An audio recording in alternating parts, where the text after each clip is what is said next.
In 1 Peter 3, verse 7, the apostle tells us these words: "The end of all things is at hand. Therefore," what would you guess would come next?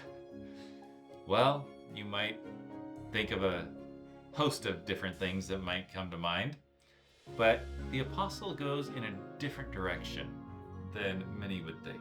First of all, he says, therefore, keep sane. Don't allow your mind to be distracted and go off crazy with all the craziness in the world around you, and sober for your prayers.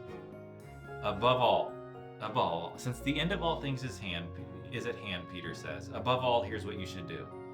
Hold unfailing your love for one another, since love covers over a multitude of sins. Practice hospitality ungrudgingly to one another, and as each has received a gift, employ it for each other, as good stewards of God's varied grace. Paul says the greatest need with the end of all things at hand is love for one another.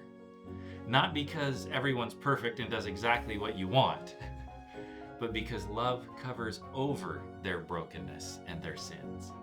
Love looks beyond the pain that they cause.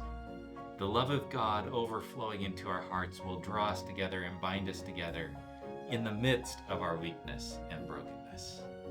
And the apostle tells us, Peter tells us, that is the greatest need in the last days when the end of all things is at hand.